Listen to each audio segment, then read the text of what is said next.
This is Robert Monroe with another report on tape from our Explorer files. Our explorer this time is MAJ, a psychologist with a background of some 25 years of personal counseling, among other things. She has learned quite well the process of oral communication while in the out-of-body state and is very lucid in her reporting. Also, this is a good demonstration of the role of the monitor in much of our research effort. Here is MAJ reporting on a meeting as it is taking place. Ask him who he is. Osmer.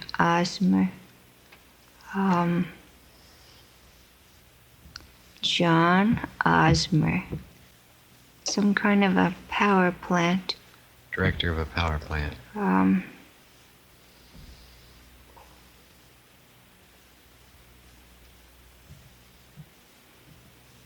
Plant. Electrical power plant. Was this on the planet Earth? Yes. In Oregon. Ask him if he can remember the dates.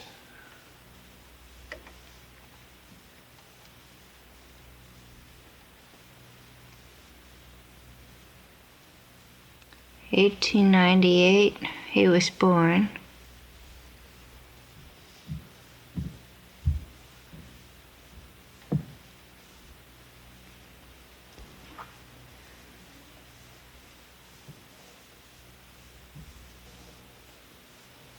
'46, he died. Ask him where he was when he died. Salem, Oregon. What was his full name? Osmer? What was his first name? John. John Osmer.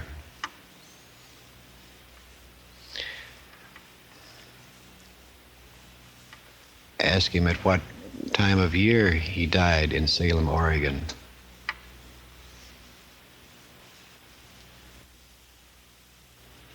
November. Very good.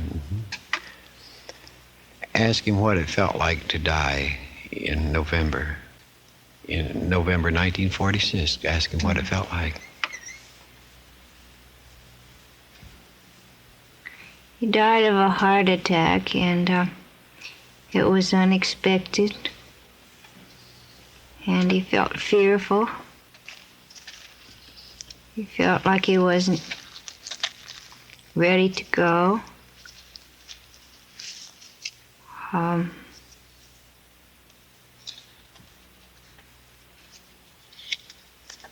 He was holding on.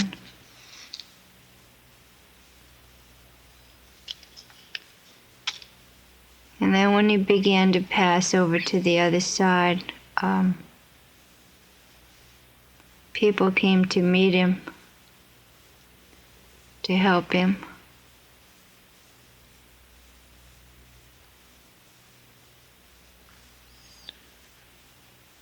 Who are these people? Sally.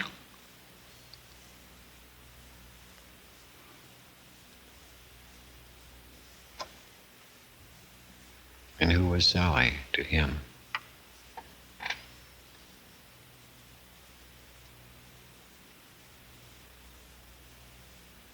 His friend. As a child, they were friends. Very good.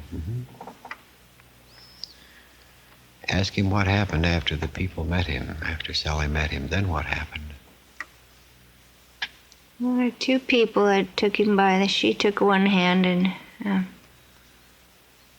man, I don't know whether it's his father or his grandfather, took him by the other hand, and he just walked around with him.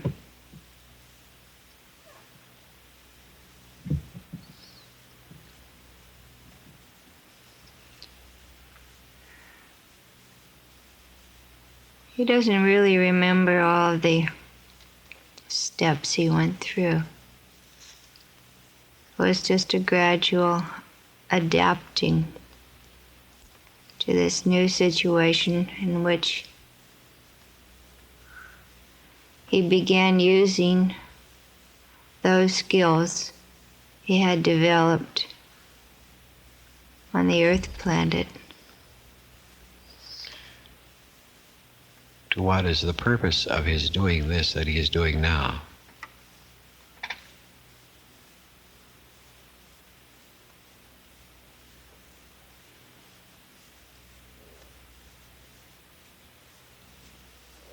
He seems to be in a position of passing on information about use of atoms and atomic power. He passes it on sometimes to people through dreams.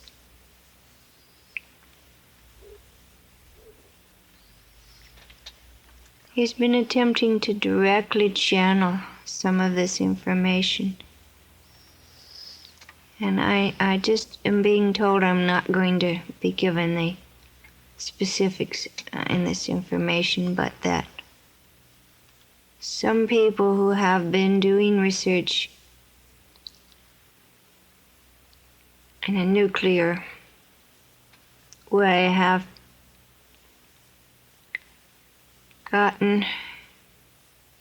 become very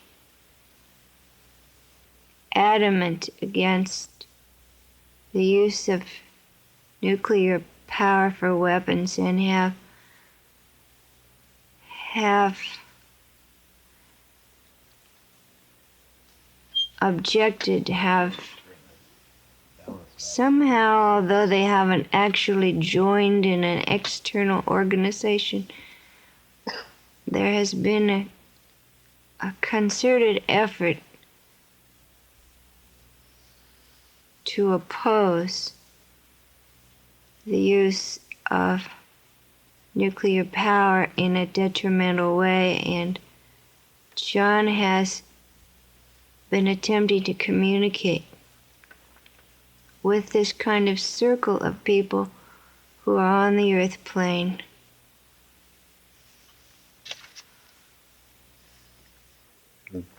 Then ask him from his perspective that he has now, from his viewpoint that he has now, is there a way that we can generate electricity very simply without use of nuclear energy?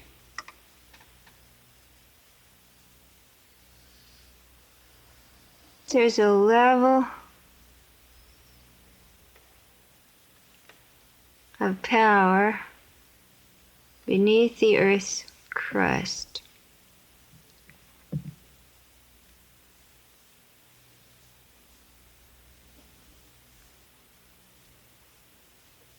This can be activated by the rays of the sun. He's showing me some sort of an instrument.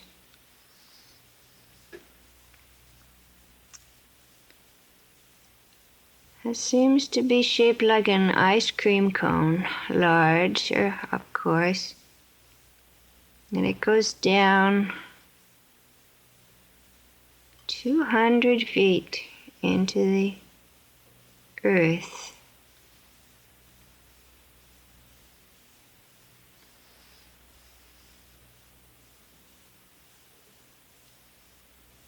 And when the sun strikes inside of this cone-shaped instrument, this is very puzzling to me because personally I don't know anything about anything like this. So I'm just describing. I'm seeing a kind of a lining inside of this cone-shaped object. The cone-shaped object is in some kind of heavy metal. And this lining is a lighter weight metal. And it spins. It's activated by the sun, and it reflects and it spins. And there are On the side of this heavy metal cone, there are all sorts of little welded hooks. They're loops. Holes that are like loops. Not hooks, loops. And they have some cables extending out. Is the point of the cone into the ground or the open end of the cone? The point is into the ground, and the open end is out, and it has a reflector on the inside that is spinning around. What is the angle of the cone off of the center line of the cone? What is the angle? How many degrees?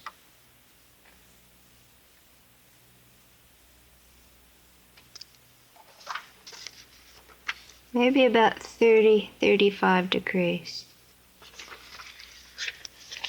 Ask him if the angle is important. He said yes. What would be the best angle to use then? 28 degrees. Very good. Then what is the outer shell material you've used in the cone? Iron. Very good. And what would be the material on the inner lining?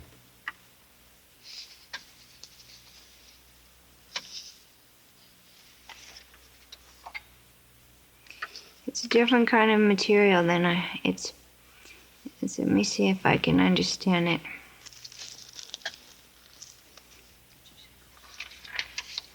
It's an alloy.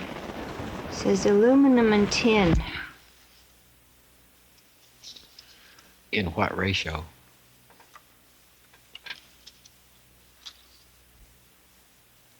70-30.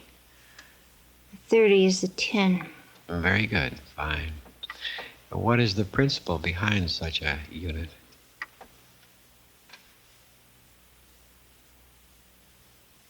If I knew something about this, it might be easier. I just feel so absolutely blank, but I'll listen.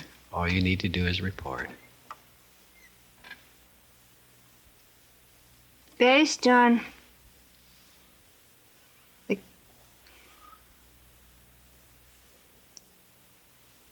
relative temperatures between the earth crust where this has gone into 200 feet or more into the earth and the temperature of the sun,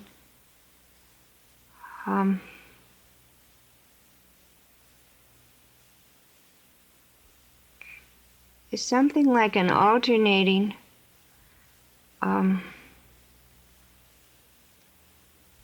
he says it's like an alternating current that takes place. Very good. All right. Well, then, why don't you ask him if he had any children when he was on the planet Earth?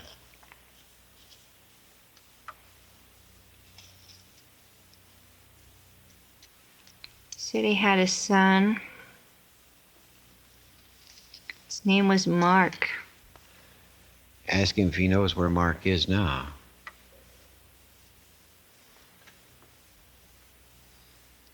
Mark was drowned in some kind of an accident in some rapids. Was this before November of 1946?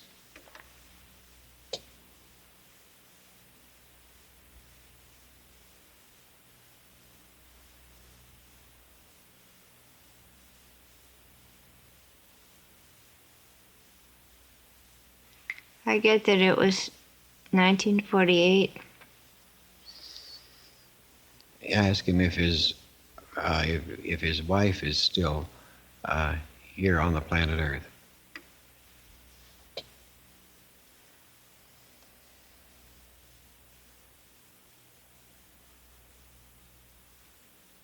He says she's remarried to someone named Stuart. I think Stuart is the first name, but I'm not sure. And he's not very, I don't know, he just doesn't seem to want to talk about it. Oh, I just say then, what was her first name?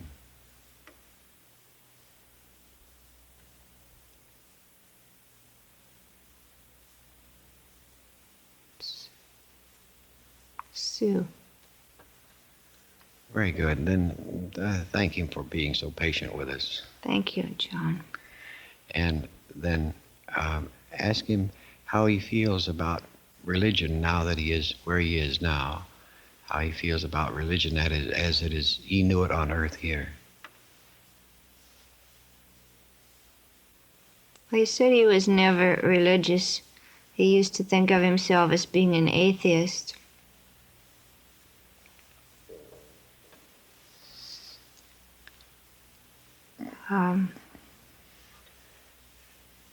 Ask him if he's changed his viewpoint at all since moving to where he is now. He kind of laughs. But it's like he gives the impression of, well, you know, I mean, well, like everyone here knows that there's a divine plan, and there's a, he says we don't talk about religion especially, but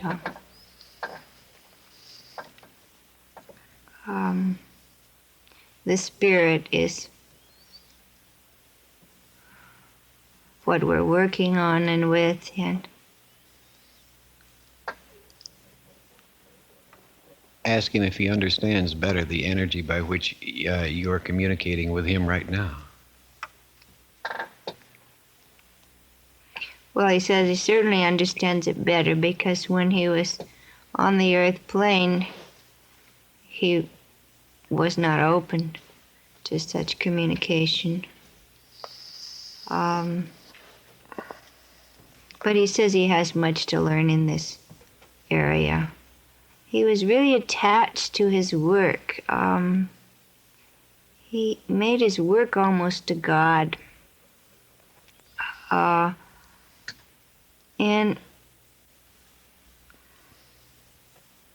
so he built up his next realm.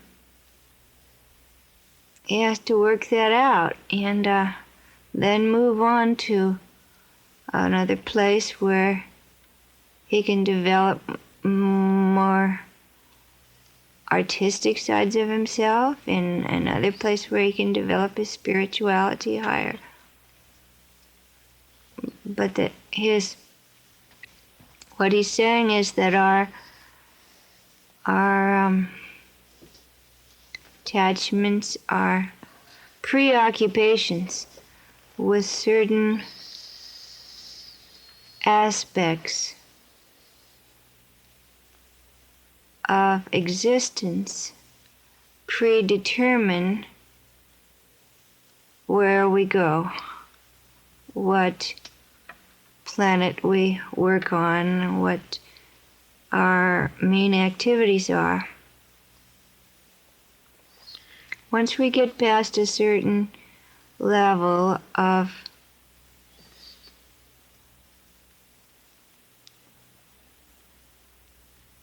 well,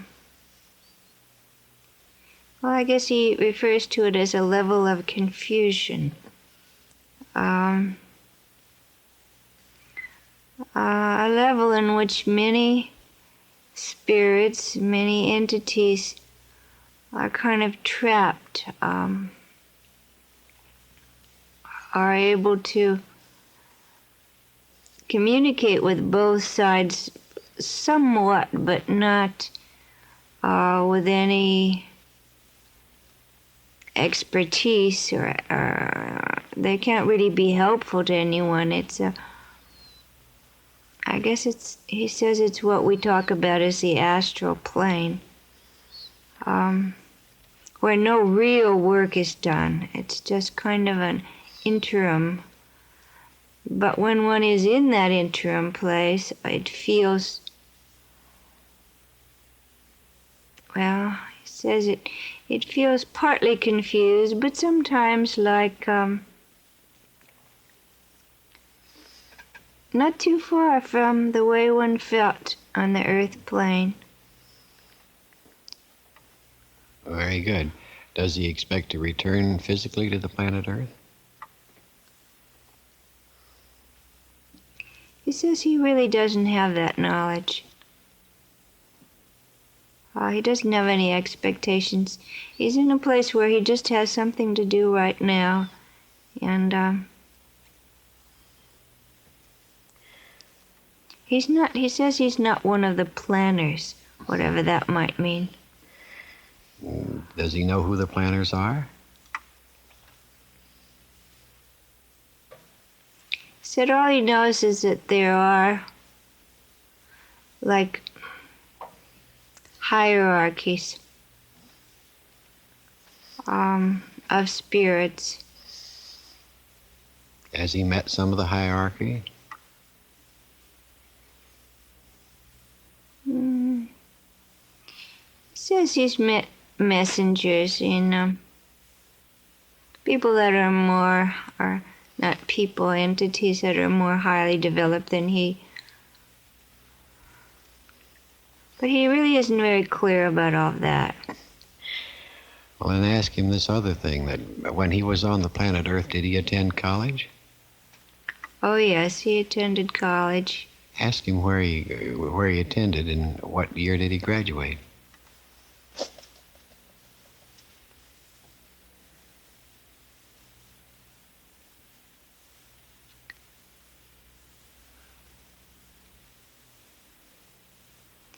Graduated in 1928.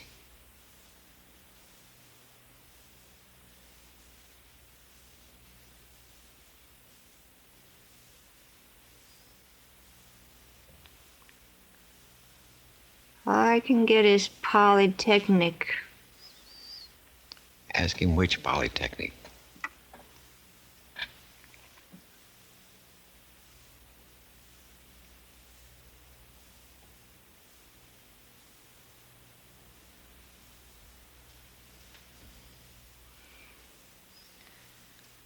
Either he doesn't know or I'm not getting it clearly. All I know is it begins with an O. Odeon. It may just be Oregon. I don't know. Oh, very I'm good. not sure. That's very good.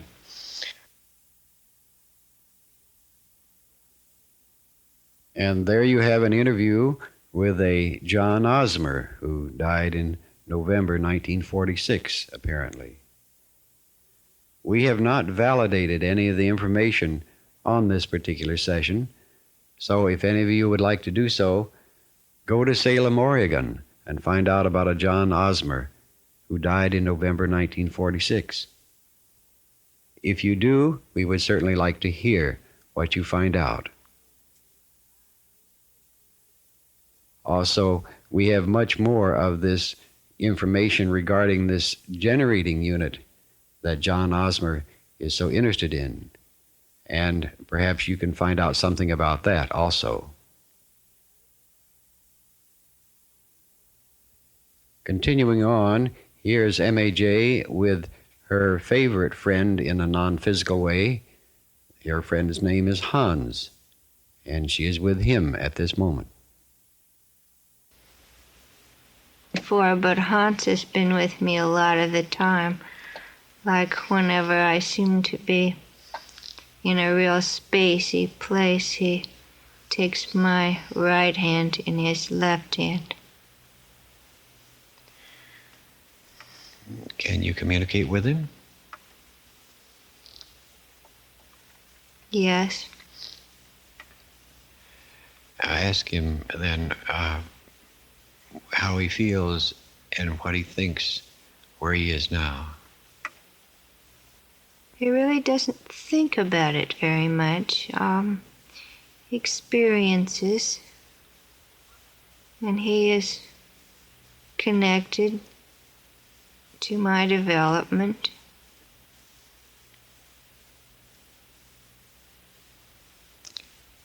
Ask him if there is a difference in his perspective as to where he is now than when he was on the planet Earth physically. Oh yes, he says there's an utter lack of trying where he is now. Then what is important, ask him, that he feels about Earth life existence, physical matter existence here? It's like a testing ground, a proving ground. With our bodies,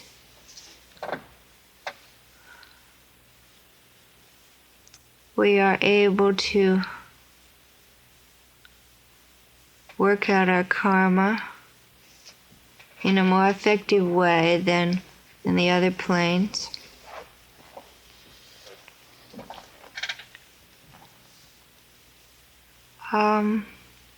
He says as far as he can understand, and he says too, like so many of the other entities over there, that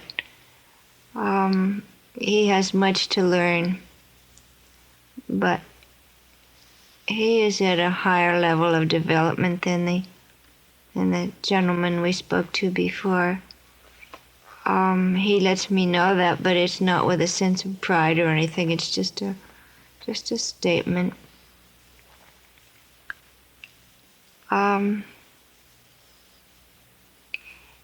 He says that originally the Earth plane was put together as a kind of amusement, as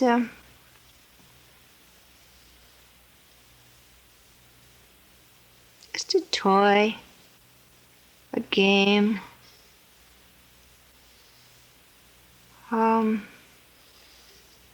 that somehow got out of hand.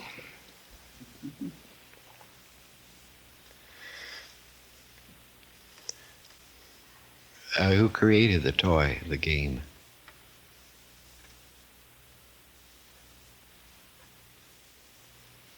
The perfect energy, the pure energy, infinity. He says we call it by lots of names. The Creator.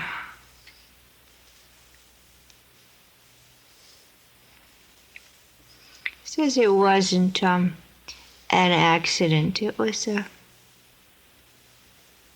created plan, a concept.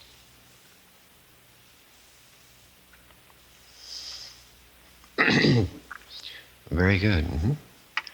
Ask him if from his perspective, he can perceive patterns that will take place in our time and space in the near future.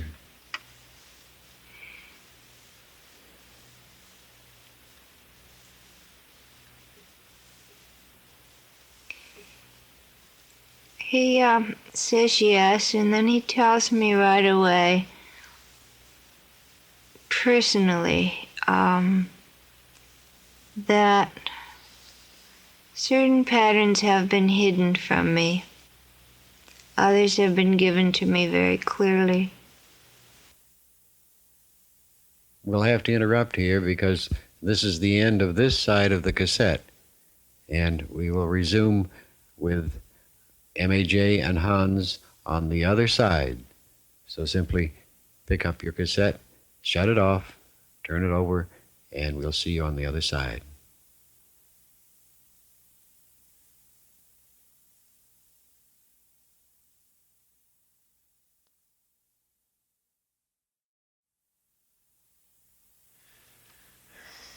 Ask him if our understanding of brain-mind from his viewpoint where he is now is anywhere near accurate.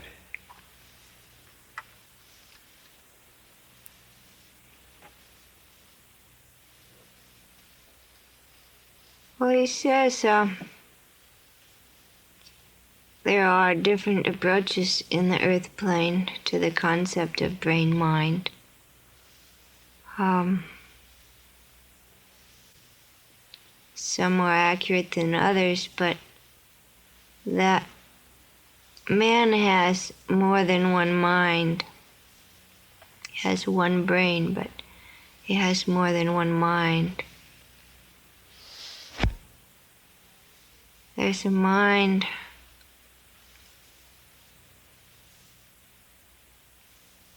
that's like the higher mind. And there's a human level mind that we usually think of as our analytic mind.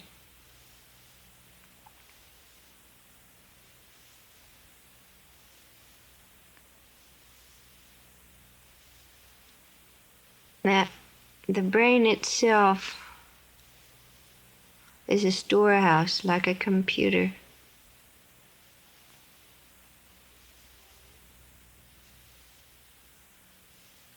That's interesting. He says that the human brain has within it a composite of experiences that extend beyond the lifetime of the individual.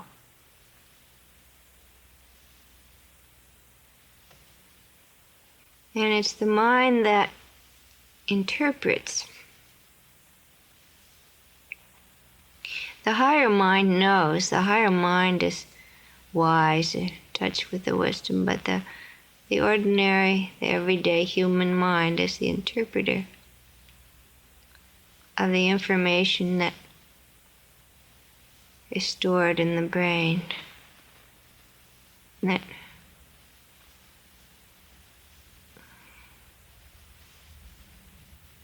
sometime man may discover a way to tune into that storehouse of information, just like it has been discovered a way to tune into the stored memories of a lifetime, throughout the lifetime.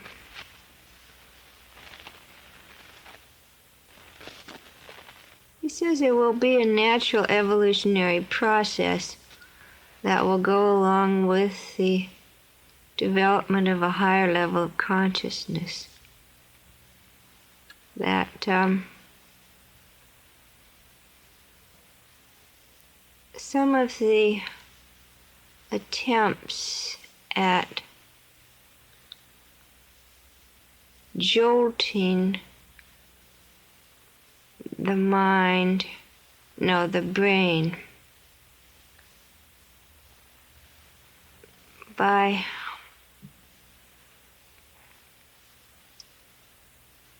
forceful means have sometimes been harmful.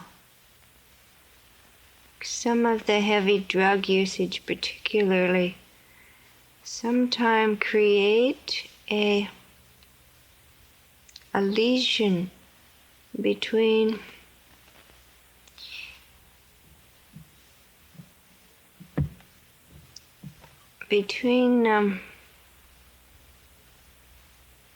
the memory bank in the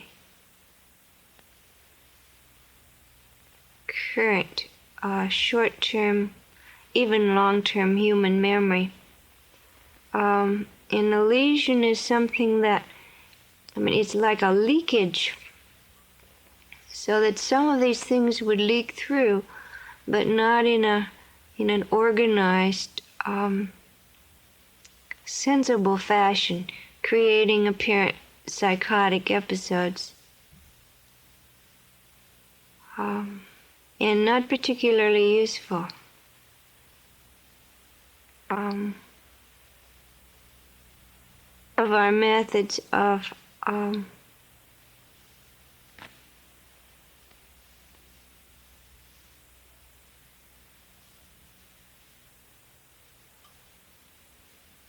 attempting to cure these psychotic episodes are more disastrous than helpful. but more gentle. That particularly in terms of drugs, he's talking about. With just a kind of gentle understanding, patience, the kind of reaching out to the person on an unconscious level. Some of these scars may be healed. And in the case of psychotic episodes, it's more useful to the individual to heal over these leakage spots than to try to pry them open further. Because if we allow the patterns, say in a more normal brain, if we allow the patterns to develop in their own way, there will be spontaneous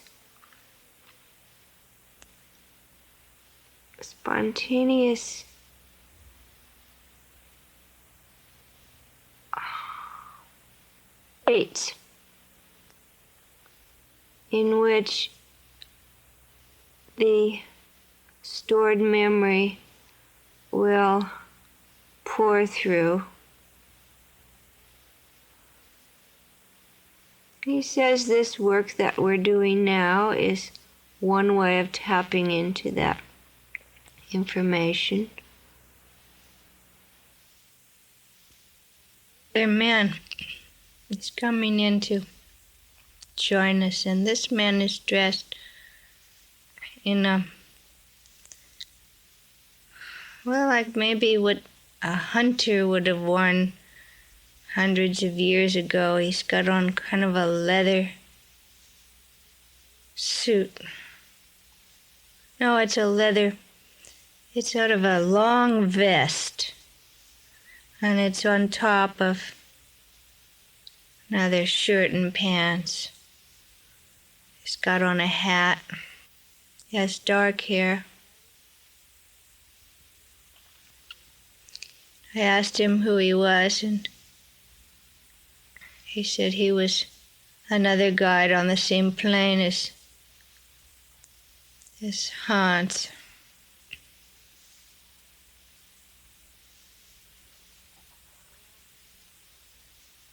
His name is Minnerton. I guess that's the same one we were talking about. I don't remember if that's the same name. Minnerton? Mm-hmm.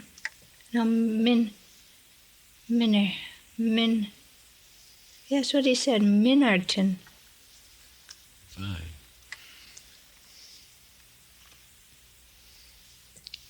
Ask him if he has a specialty in the business of guiding, as it were. Well, he says he has an interest in the outdoors and things to do with the land and conservation. He doesn't know if that's a specialty or not. He kind of chuckles about that. Well, that's a pretty good specialty, yes. Ask him if he understands the basic needs of growing of plants, for example. Does his interest go into that?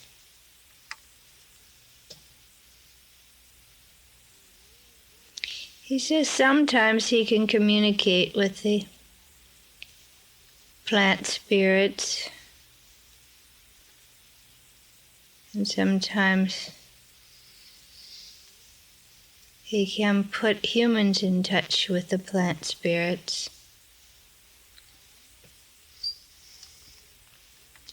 How does he do that? He has a way of getting the attention of the human.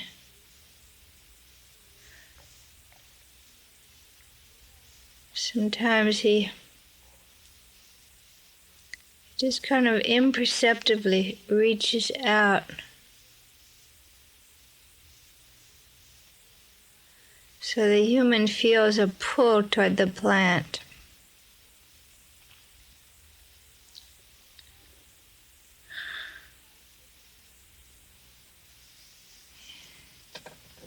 He says that's why there are some people who seem to know exactly what to do in the growing of plants, trees, all kinds of foliage. Does he know of any ways to help the plant grow any better? Well, the plant needs fresh, clear air, and sunshine, and of course all the fertilizer and water. But it needs another quality, a kind of a recognition of its consciousness. And those people who take care of the plants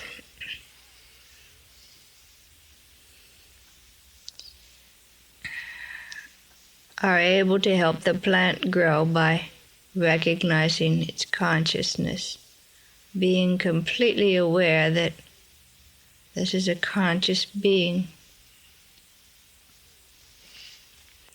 And the plant responds to this and will just put out everything it has toward growth.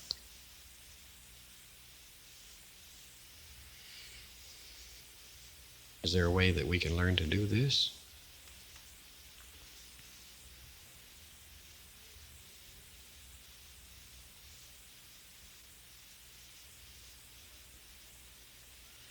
He says it's not a matter of learning. It's just a matter of accepting that this is a fact and adjusting one's attitude accordingly.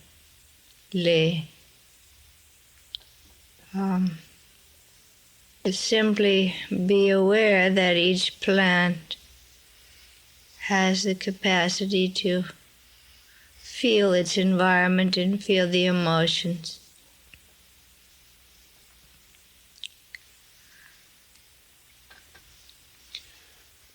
What attitude should we take then when we harvest plants for our own consumption? A thankful attitude of giving the plant thanks for growing, because this consciousness of the plant does not intend to be continually living in the plant form, that it's very willing to be transformed into another form of consciousness by being used as food or any other industrial use that is necessary for survival. So we must have an attitude of thankfulness, like thanking the plant for growing to the state. He says it really does, the plant really has a choice. There's a choice factor of growing larger and more healthy. If one consumes such a plant, does that consciousness then become a part of the person who consumes the plant? Yes. Then are there different degrees of consciousness? Contributes to the life force. I see. And he says that's why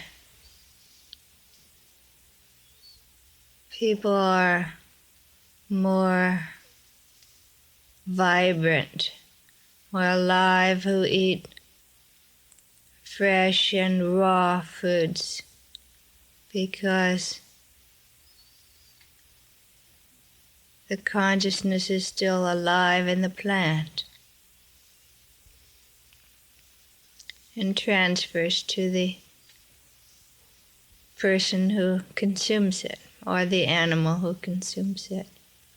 How long does it stay within the plant after harvesting? It says a maximum of 2 weeks. But the sooner after it's harvested that it's consumed, the better it is. Does freezing affect the consciousness as disappearance from it?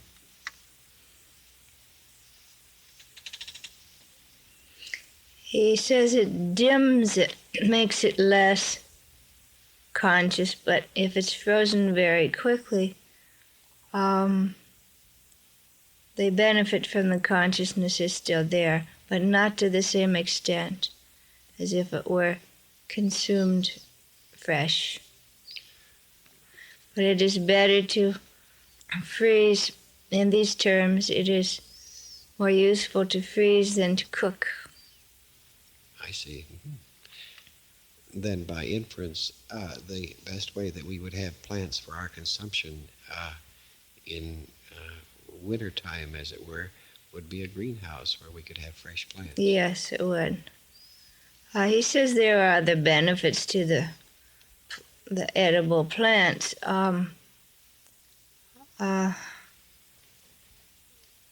Besides transmitting this life force through the consciousness, there are nourishing effects of the cooked plants and the stored plants also.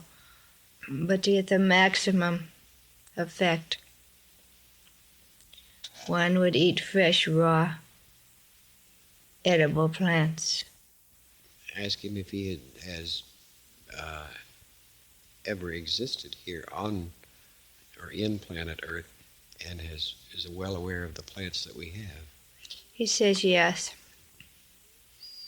What was his favorite plant?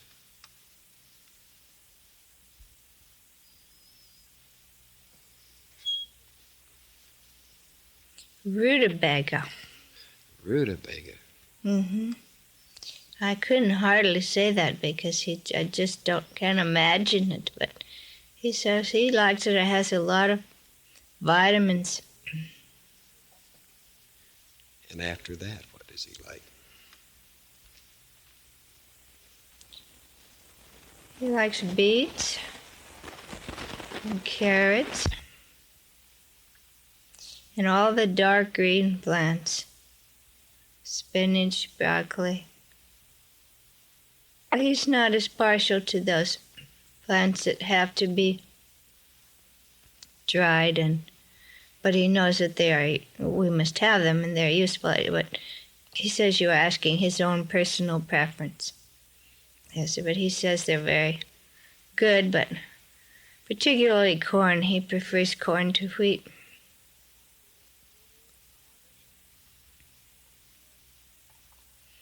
He says very nourishing, but it's not one of his favorites. Mm-hmm.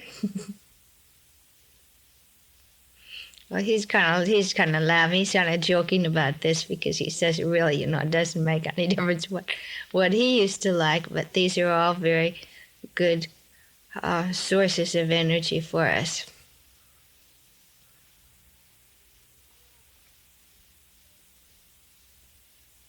He says that his own preference is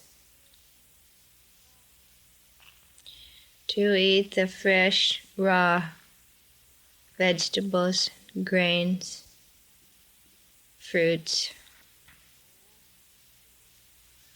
And he's showing me fish and that you can also eat fish raw. And I'm kind of making a face, and he says, well, you don't have to. It has a lot of nourishment in it if you broil it or bake it. It's not so good for you fried, But I'm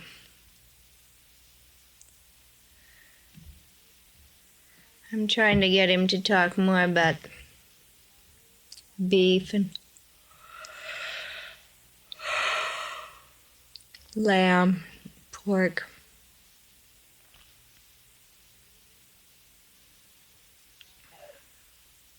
Mm-hmm. He says a human being would be healthier and more resistant if we did not eat animal flesh.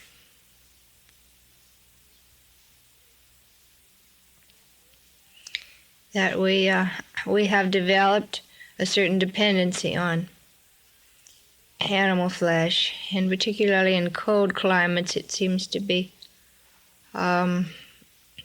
the body seems to require it. But according to him,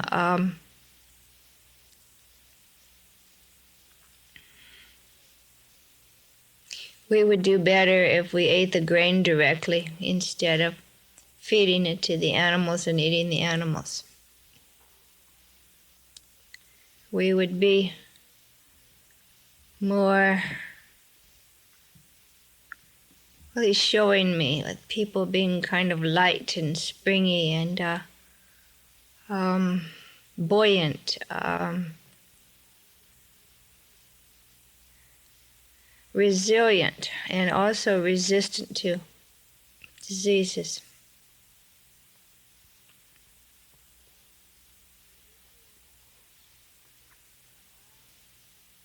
He approves of eggs, and he seems to approve of fish.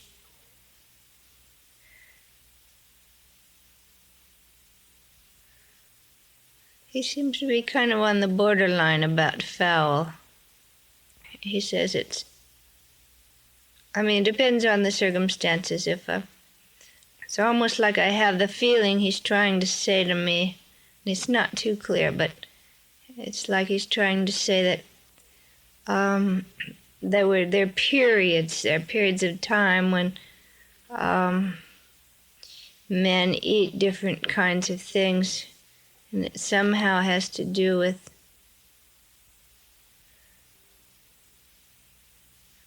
it has to do with their habits and their patterns. And so maybe one would wean oneself away from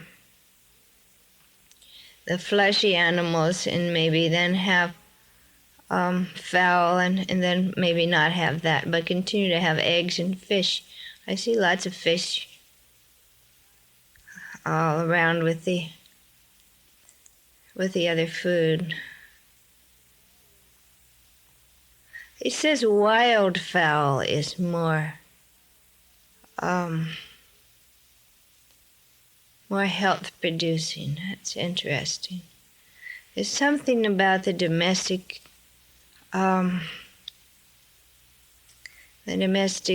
produced fowl that he feels is not too good for us. And I am asking him, does it have anything to do with the hormones? And he said it has to do with a lot of the polluting factors. But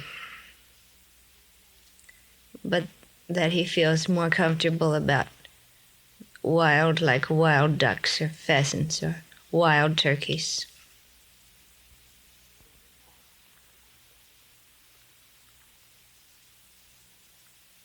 Well, he's talking over with Hans, and they're just kind of chatting back and forth.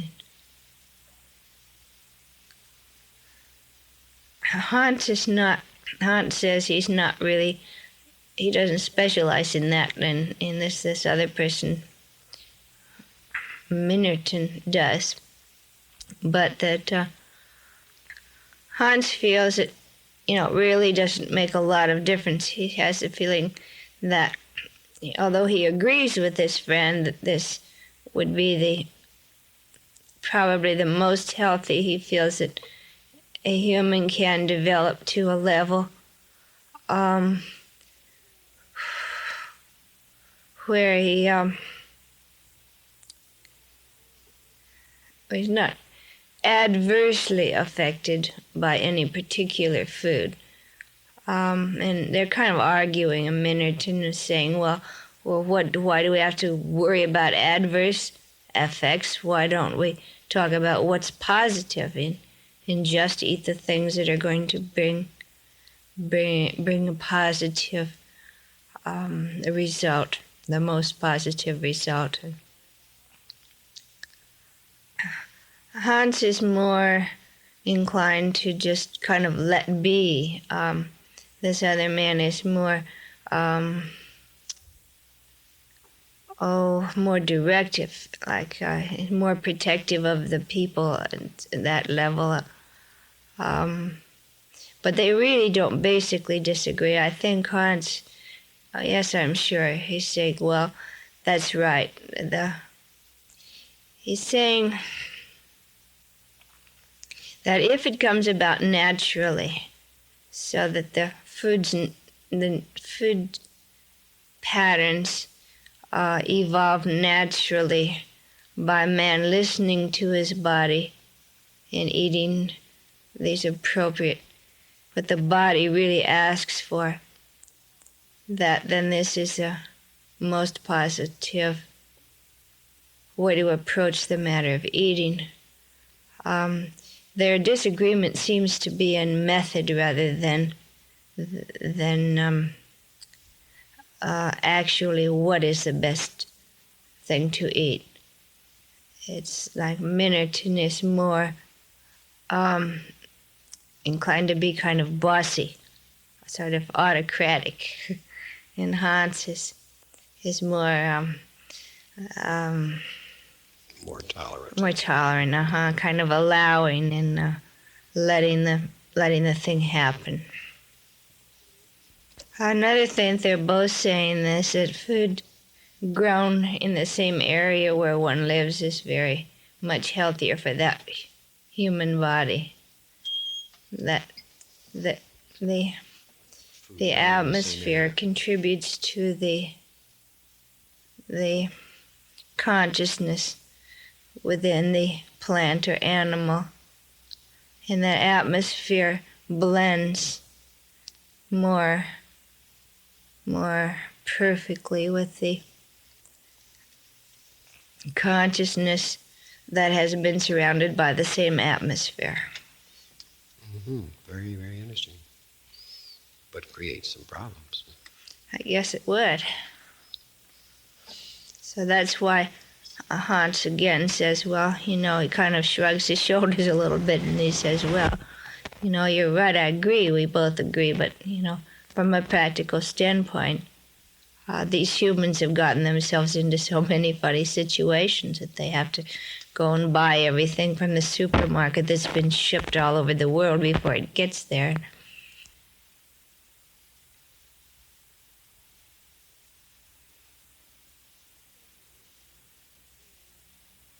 He says he used to like to cook. He used to like to make bread, different kinds of bread. It's just showing it to me. I don't know what its name is, but it's kind of it's a brown loaf, and it's sort of heavy and flat. It didn't rise. It looks like it fell, but he says it's supposed to be that way. But it's heavy, and it wasn't meant to. I mean, it's a kind of you have to really bite it and chew it. I don't know what its name is. I wish he'd give me the recipe, but I don't think. He says sometimes what he says is sometimes if I'm okay, I'll see if this works. He's saying sometime when I'm baking bread and I'm starting, I'm looking through things that he might sort of nudge me and say, well, if you change this recipe this way. Would he really do this? Would he really give you this unseen assistance? Yes, I'm asking him that, and he says yes. Well, if he's not too busy doing something more important. Yeah. I will add a new dimension. A new dimension indeed to the art of cooking, among other things. Well, we hope you've enjoyed this tape and the many meanings that are implied in it. See you next time.